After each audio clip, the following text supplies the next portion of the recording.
mundo dijo basta a la discriminación racial tras la historia en Sudáfrica del apartheid, cuando el 21 de marzo de 1960, en una protesta pacífica, 69 sudafricanos fueron asesinados por la policía mientras protestaban precisamente por los derechos de la mayoría afrodescendiente sometida y esclavizada por la minoría blanca.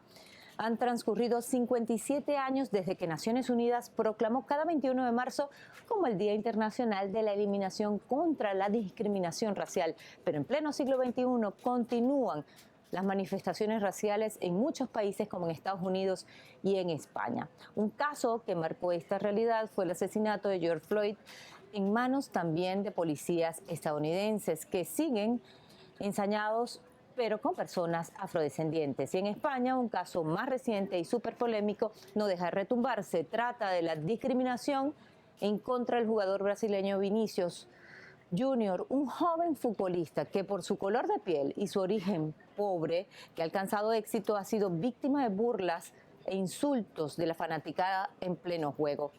En toda Europa y también en Latinoamérica, pero en menor grado, pareciera no tener fin la historia de discriminación racial. La sombra del apartheid. Pongamos el punto en ahí.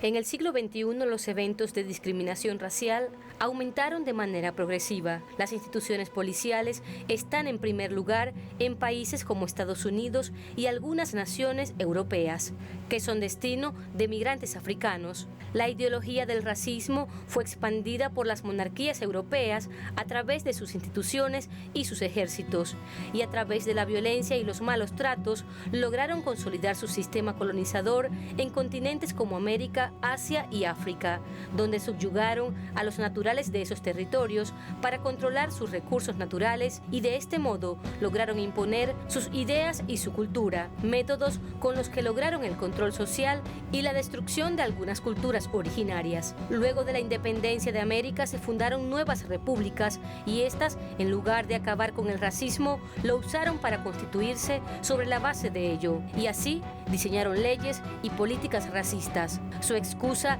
era acabar con la barbarie y alcanzar la civilización aprendida por los europeos. De este modo, diversos gobiernos en la Argentina y el Brasil continuaron desplazando y enviando a los afrodescendientes e indígenas como carne de cañón a las guerras y prohibieron que los indígenas hablaran su lengua nativa. El racismo en América Latina ha sido utilizado con el objetivo de defender determinados intereses económicos. Y está asentado sobre una falacia realmente importante, que es la diferencia biológica entre los pueblos. Esas diferencias no pueden justificar que uno esté por encima del otro. No solamente porque es injusto, no solamente porque daña la dignidad humana, sino también porque es incorrecto, porque no se puede corroborar. Y el otro tema es la no admisión de un proceso extenso de mestizaje en el continente. El mestizaje en el continente es innegable.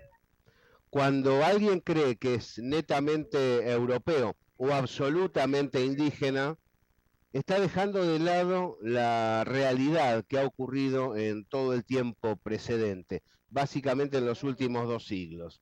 Una cosa es lo que ha ocurrido allá lejos y hace tiempo con la conquista, y otra cosa son las masas de migrantes europeos sobre nuestro continente, que básicamente han sido trabajadores y se han mixturado con la población nativa local, dando origen al pueblo americano actual. Académicos advierten que hasta incluso en las universidades se manifiesta la discriminación racial cuando la mayoría de los textos para los estudiantes son de autores blancos y no de afrodescendientes, indígenas u otros orígenes. E incluso la Real Academia Española reconoce la expresión merienda de negros para definir o hacer referencia a situaciones de desorden y confusión. Pero esta expresión no solo es usada en España, sino en algunos países de América Latina. Peor aún, los sistemas educativos reproducen en su formación estas expresiones que más que un antivalor se pueden traducir en un delito que viola los derechos humanos y naturalizan el racismo. Este modo de colonialidad del último tramo ha estado amparado por la inversión muy fuerte de los grandes capitales globales sobre las casas de estudio y sobre los medios de comunicación. De tal modo que los especialistas en ciencias sociales, con excepciones honrosas, los economistas y también los comunicadores de distintos espacios, trabajan sobre un perfil en el cual, por un lado, demuestran que los pueblos nada entienden y deben ser gobernados, o poco saben del destino estructural de sus propias naciones. Por otro lado, devalúan una cultura que, como la latinoamericana, es indudablemente rica, potente y profunda. Y por otro lado, sugieren programas de acción tanto económicos como culturales, que están relacionados con el sojuzgamiento de los pueblos americanos. Como los pueblos americanos tienen las más variadas influencias debido al proceso de mestizaje del que hablábamos hace un rato, lo que están generando es una cultura rica, viva, dinámica y mucho más interesante que la cultura antigua, sojuzgada y de algún modo momificada de la que caracteriza al viejo continente. Eso les preocupa y por eso invierten tanto sobre los centros de cultura y los medios de comunicación. La discriminación racial no es una realidad exclusiva de América del Norte y Europa. También se ve aquí en Latinoamérica. Y se refleja en este dato. Solo en 13 países del continente americano se han aprobado leyes contra la discriminación racial. Uno de ellos es Venezuela, donde se creó la Ley Orgánica contra la Discriminación, que establece que los órganos del poder público y del poder popular deben colaborar entre sí, creando espacios de participación en cada uno de sus órganos y entes para articular y ejecutar políticas públicas en el marco de los principios de cooperación y corresponsabilidad para erradicar la discriminación racial, racismo, endorracismo y xenofobia. Según el Banco Mundial, en América Latina, las personas afrodescendientes tienen 2,5% más probabilidades de vivir en pobreza crónica que los de la raza caucásica. Por lo tanto, tienen menos años de escolarización, sufren más el desempleo y están representados mínimamente en cargos relevantes en los sectores privados y públicos. En tan solo 13 países de la región latinoamericana se condena la discriminación racial. Esto demuestra que más de la mitad de los gobiernos en América le han dado la espalda a los actos discriminatorios por el racismo. En el año 2020, la secretaria ejecutiva de la CEPAL, Alicia Bárcena, precisó que en América Latina las poblaciones afrodescendientes ascendieron a 134 millones de personas y representan el 21% de la población de la región. Porque hay una urgencia. Hay urgencia de sacar a 184 millones de latinoamericanos y caribeños de la pobreza y de la desigualdad.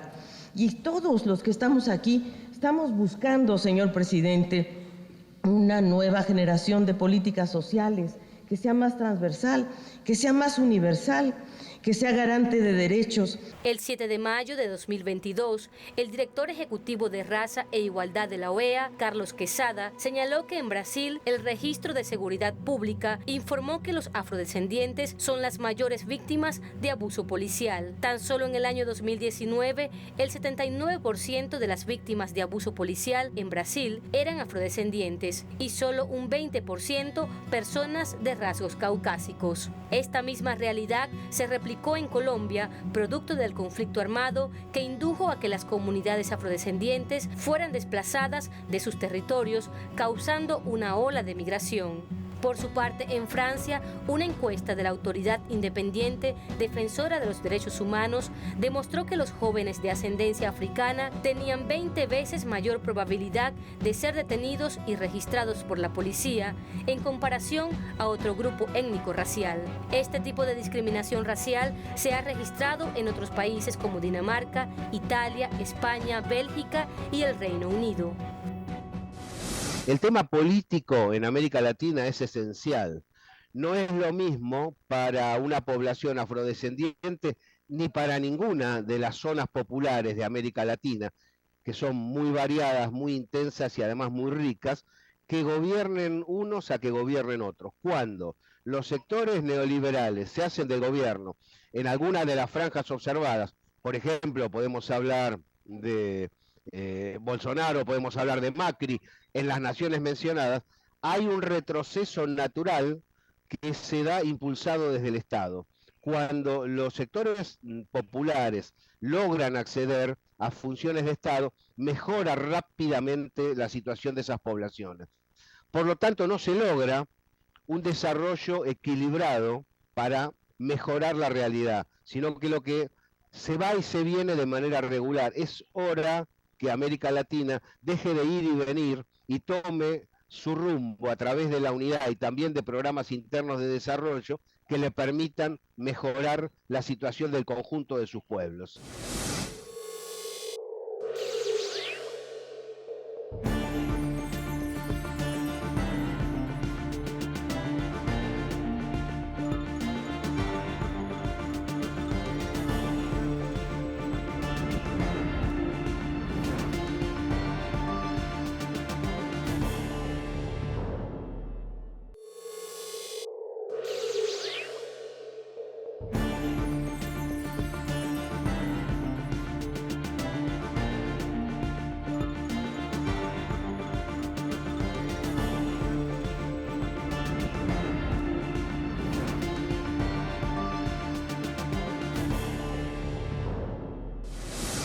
Según la última encuesta de la Agencia de Derechos Fundamentales de la Unión Europea, la discriminación racial se ha expandido a niveles dramáticos. La investigación demuestra que el 18% de las personas afrodescendientes encuestadas entre los 16 y 24 años no tienen remuneración, no cursan estudios superiores, ni han podido acceder a una vivienda y un trabajo digno. Pero además, de cada 5 encuestados, al menos uno ha sufrido discriminación racial. En Europa, el racismo no solo se quedó en las calles y en las instituciones de seguridad, sino que también juega a la pelota. Si no, preguntémosle a Vinicio Junior, jugador del Real Madrid, quien fue insultado desde el primer momento de ingresar a la cancha donde jugaba contra el Valencia Fútbol Club. Esta es la imagen en la que vemos cómo Vinicius señala y dice, sí, este es el que me ha llamado mono. Vinicius no tiene ninguna duda de quién es el personaje que le ha llamado mono. ¡Mono! Grava bem a cara desse bicho aqui, ó. Fica chamando o Vini, aí, ó. Fica chamando o Vini toda hora de macaco, mano. En Europa, a nivel deportivo, se ha incrementado el racismo, al punto que algunos jugadores de la selección francesa de fútbol fueron víctimas de ataques verbales luego de perder la final del Mundial en Qatar 2022. Pero no solo desde las gradas, los hinchas se expresaron de manera despectiva hacia estos jugadores. El racismo se trasladó a las redes sociales, donde un centenar de cuentas colocaron emojis de monos y bananas para referirse a los jugadores. En realidad, la Unión Europea, como se observa ahora en el conflicto bélico que arrasa Eurasia, es hipócrita, es decir, tiene una serie de parámetros de igualdad que están relacionados con sus preceptos y no necesariamente implican respeto a los preceptos de otras naciones, asiáticas, africanas, es decir, naciones que tienen una concepción y una idiosincrasia diferente de la de Europa. Lo mismo pasa con América Latina. La sensación es que los poderes europeos dicen, los respetamos, son como nosotros, no va a haber ningún problema, pero a la hora de actuar, de accionar en concreto, en el mundo laboral, en el mundo económico, en el mundo de los derechos a convivir de manera equilibrada dentro de un territorio, proceden priorizando los intereses de los europeos por encima de aquellas naciones que tienen una forma de ver el mundo diferente. Por eso Europa puede proclamar programáticamente que avala la igualdad. Ahora, en los hechos, cuando uno observa el accionar de cada una de las naciones de ese continente, con excepciones, pero en general, se encuentra con serios desequilibrios y serias injusticias. Para Brasil, España es un país racista. Esto escribió Vinicius Junior en su cuenta en Twitter. Lo insólito es que el presidente de la Liga Española se molestó en vez de apoyar al jugador que fue víctima de discriminación racial. Pero esta no es la primera vez que jugadores afrodescendientes, que paradójicamente son los que le dan las medallas y victorias a los países europeos, reciben insultos y ofensas. A inicios del año 2023 fue colgado un muñeco con la camiseta de Vinicius Junior y varias pancartas de odio que lo insultaban en un puente alrededor del IFEMA en Madrid. Un tuit del delantero del Real Madrid, Vinicius Junior, publicado el pasado 21 de mayo, despertó la indignación en autoridades del fútbol, a quienes les cuesta reconocer que España es una sociedad con altos niveles de racismo. Sin embargo, para el presidente de la Liga Española de Fútbol, Javier Tebas, este tuit fue una ofensa, por lo que decidió confrontar y cuestionar al jugador en su propia cuenta Twitter, afirmando lo siguiente: ni España ni la Liga son racistas. Es muy injusto decir esto. En contraparte, el director técnico del Real Madrid, Carlos Ancelotti, se pronunció en apoyo a Vinicius Junior. Sí, el ambiente era muy caliente, muy malo. Le he pedido si quería continuar a jugar, porque ya el hecho que pienso que tengo que quitarlo porque el ambiente es racista, no me parece bien. Para pensar de quitar un jugador para racismo, nunca me ha pasado. Lo que ha pasado hoy ha pasado otras veces, pero así no. Así no, es inaceptable. La Liga Española tiene un problema, que no es Vinicius. Vinicius es la víctima de un problema muy grave. Esto tenemos que quitarlo. Somos en el 2023. El racismo no tiene que existir.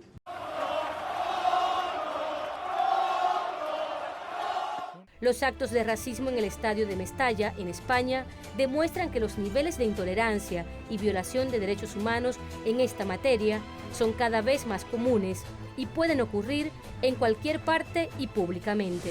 Si no les gustan los jugadores latinoamericanos, los africanos, bueno, que no los lleven. ¿Será que en esa liga los necesitan? Por eso están allí. Si están allí y son portadores de grandes habilidades, bueno, más vale que los contengan y los respeten. El tema de el doble mensaje de Europa y el doble mensaje de España es muy fuerte hacia nuestros pueblos. Por un lado, se los busca debido a sus logros, a sus talentos, a sus culturas y a lo que pueden plasmar en las distintas actividades. Porque esto que estamos hablando de los jugadores lo podríamos extender a tantos oficios, como saben muchos de los que nos están escuchando en el viejo continente y vienen del nuestro. Lo que sucede es que se necesita esa mano de obra, se necesita esa cultura, se necesita esa habilidad que denotan los latinoamericanos, pero al mismo tiempo se resisten a reconocerla.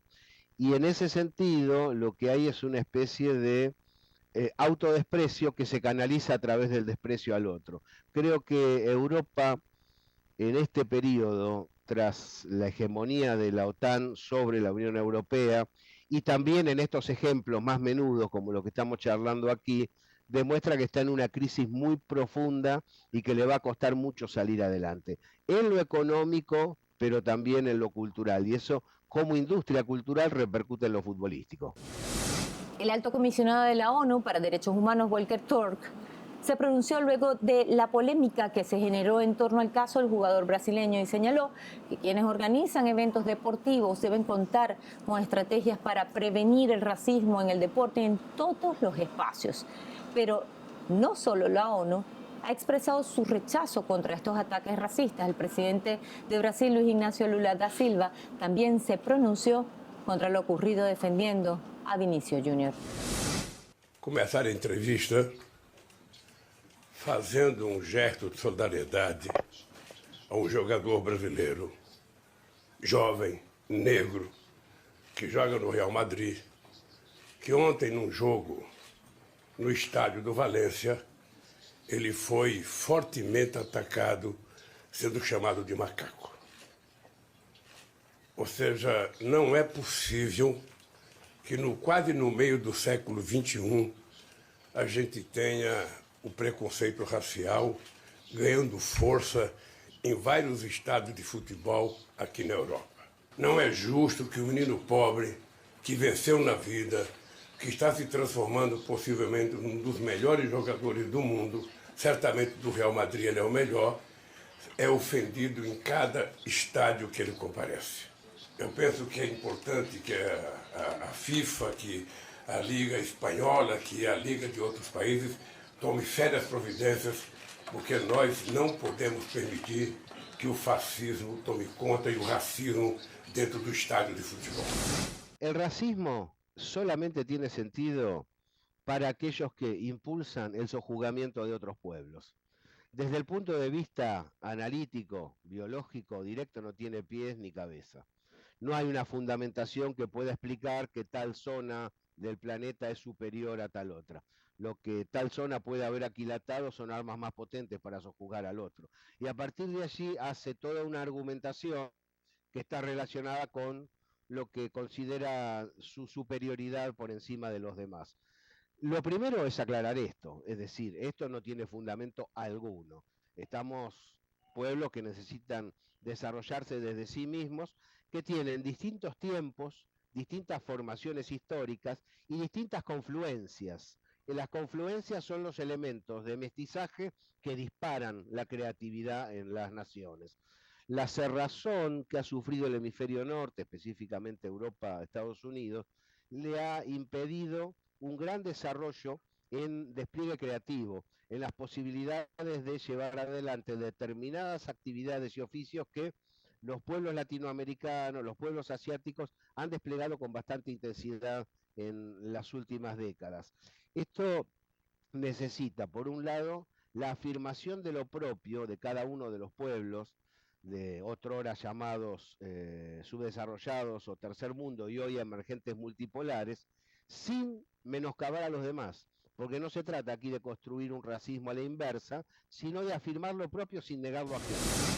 Aunque el racismo ocurre todos los días en casi todas las partes del mundo, es invisibilizado. Se ha naturalizado estas actitudes deplorables que violan los derechos humanos.